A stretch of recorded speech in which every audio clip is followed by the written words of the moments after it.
punto le damos la palabra a la asambleísta Silvia Salgado.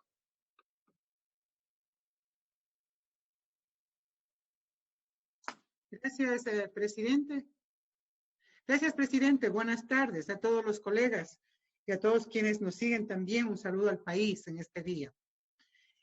Nos corresponde, por mandato del Pleno de la Asamblea, presentar el informe sobre evaluación respecto a la implementación de la Ley Orgánica de Desarrollo Fronterizo. Esto lo habíamos trabajado en el año anterior y yo reconozco, presidente, el que en este día sea parte del orden del día. Muchos podrán decir cuál es la prioridad en este nuevo escenario. Yo creo que mucho, en este caso, el tratar una situación anterior a la actual es identificar necesariamente cuáles son los cambios urgentes que tienen que darse. Cambios que tienen que ver desde con los hábitos y conductas, con nuevos valores, hasta con cambios estructurales, permanentes, que den cuenta de esta necesidad que tenemos nosotros en la Asamblea y esta responsabilidad de evaluar las leyes y adecuarles a los nuevos momentos. Por lo tanto, presidente, confirmar desde nuestra posición la certeza y la pertinencia de tratar esta evaluación. El grupo parlamentario está integrado por asambleístas de las provincias de frontera norte, de frontera amazónica y también de la frontera del sur del país.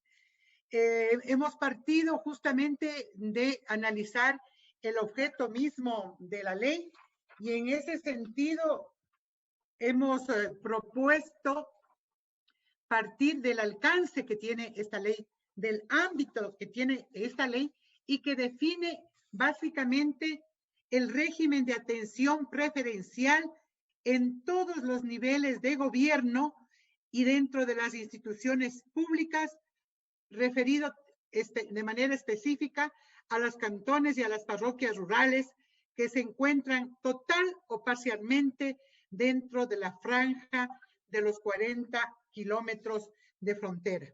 Por lo tanto, el eje central de la evaluación de este proyecto, presidente, constituye esa política preferencial en favor de la población de frontera. En ese sentido, nosotros estamos abordando un informe que da cuenta de identificar ese ámbito territorial, el ámbito institucional, el ámbito jurídico temporal y el ámbito material que se refiere justamente a esta política preferencial y a una política de seguridad en todas las fronteras del país. Una vez que se han identificado esos ámbitos, hemos partido de un plan de trabajo, de un cronograma de comparecencia, de una serie de eventos con la participación de los GATS a nivel provincial, cantonal y parroquial, pero ante todo también con un convenio interinstitucional entre la Asamblea, la AME, el CONGOPE y la Guanajupare, que nos ha permitido ser lo más objetivos, que nos ha permitido inclusive identificar la corresponsabilidad entre los diferentes niveles de gobierno. Quiero insistir en esto de la metodología porque da cuenta de proponer a la Asamblea y hoy más que nunca la necesidad de evaluar las leyes, porque las leyes no deben ser únicamente para promulgarles en un registro oficial, sino para implementarles. Muchas de ellas regulan derechos y proponen políticas de Estado en beneficio de la ciudadanía. Y cuando estas no se hace seguimiento, simplemente quedan en el papel, perdiendo la razón de ser, inclusive la tarea legislativa. Por eso es que en base a 23 cuestionarios y 220 preguntas, se ha identificado la información desde las diferentes instituciones que tienen responsabilidades en la ejecución de la política pública. Hemos hecho una serie de análisis inclusive con las leyes conexas, como la Ley de Fomento Productivo, aprobada últimamente por la Asamblea, la Ley Amazónica, la Ley del Régimen de Galápagos, la Ley de Movilidad Humana, la Ley de Minería y el mismo COTAD. Es decir, es una evaluación integral, porque da cuenta de los cruces, inclusive, que estos se dan en las propias leyes conexas que están vigentes. Han concurrido en comparecencias ministros, secretarios de Estado, directores, representantes de las agencias nacionales. Esta metodología implementada nos ha permitido tener una sistematización y elaboración de este informe, cuyo enfoque metodológico, repito, está en la atención preferencial de estas distintas carteras de Estado y del gobierno respecto a políticas públicas, programas, proyectos e inversiones. El por qué la importancia de valorar esta ley. Sigamos, por favor. Primero, no está por demás dejar establecidas las brechas territoriales fronterizas, estas vulnerabilidades. Esto que nos determina inclusive los datos que se exponen y que se podría resumir lo que en el cuadro podemos observar. En la zona de fronteras es evidente antes y ahora, de forma agravada, la disminución de exportaciones. En la zona de frontera está determinado que somos menos competitivos. Nuestro desempeño económico es bajo. La tasa de desempleo es mayor que la tasa promedio nacional. La pobreza por ingresos y por necesidades básicas insatisfechas es mayor que el índice nacional. Los índices de inseguridad, por lo tanto, de muertes violentas o por accidentes, es mayor en frontera, especialmente en la frontera norte y en la Amazonía, respecto de lo que son los índices nacionales. Yo creo que está por demás indicar cuáles son estas vulnerabilidades que hacen que insistamos en que esta ley sea de carácter urgente. Necesitamos estas políticas preferenciales de la ley, porque precisamente ese es el propósito de la ley. Por eso es que nos permitimos examinar esa atención preferencial, porque está fundamentado en visibilizar en la planificación del desarrollo de nuestras provincias de frontera. Otro de los ejes fundamentales es el desarrollo socioeconómico que da cuenta de partir de esas potencialidades que tenemos y que no están siendo aprovechadas y ni son parte de esas políticas de Estado de la prioridad en la inversión y en la asignación de recursos.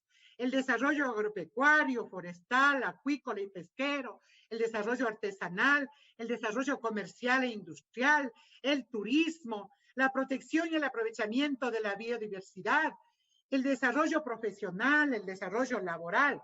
Todo esto que dice la ley que amerita una atención preferencial, se ha comprobado en la evaluación que hay un incumplimiento de las instituciones, especialmente las que comparecieron, dieron a conocer sus políticas públicas, sus planes, sus programas, sus proyectos, sus presupuestos, pero de manera general, de los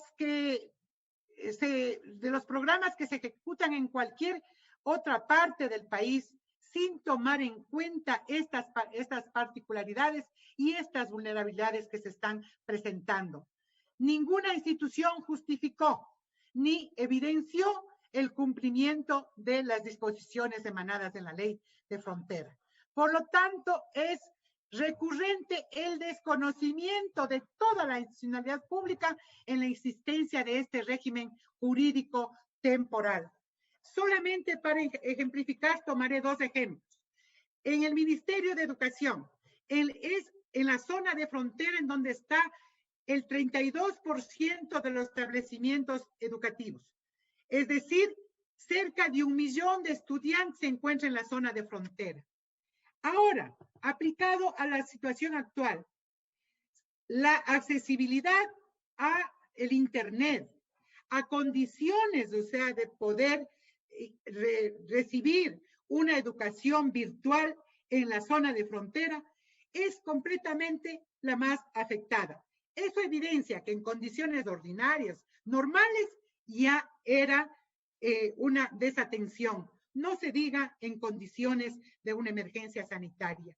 En el caso de la Cancillería o del Ministerio de Relaciones Exteriores y Movilidad Humana, hoy, con el cierre de frontera, en donde están varados cerca de 1,000 familias en condiciones de movilidad humana. Me refiero a la migración venezolana en el país. El alcalde de Tulcán acaba de pedir a las autoridades, tanto de la embajada como de la Cancillería, que se asuma con responsabilidad la formación de un corredor humanitario, porque estas familias que están en los parques en condiciones de inseguridad total, porque es zona precisamente de frontera, no tienen habilitados ni políticas ni respuestas ante la contingencia. Antes y ahora agravado en esta atención preferencial. Lo mismo pasa con la oferta de educación superior, igual pasa con la oferta de salud. Por lo tanto, este incumplimiento de las instituciones referente a una política muy preferencial en la zona de frontera, que da cuenta inclusive de que el propio organismo de planificación del país, que indica que 398 procesos de proyectos están dentro de lo que es la programación, pero no tiene ninguno de esos proyectos el financiamiento para poderlos llevar a ejecución. No existe crédito preferencial para cerrar brechas de esta desigualdad. En el caso del CONGOPE, que también ha participado en esta evaluación, ha señalado algo que nos parece fundamental traer a colación en estos momentos. Se habla también y se cuestiona este modelo de equidad territorial vigente ya por 10 años, que es la distribución de los recursos a los GATS. Desde el 2011 está vigente el COTAD. Y hay este modelo, dice, de la equidad. No ha logrado en la práctica acortar esas brechas fiscales, esas disparidades regionales, esas necesidades que incluso hizo que en esta ley se incluya la valoración y la ponderación de un, diría yo, de un indicador importante como es la población, pero que no incide a pesar de ser valorado en el 150%.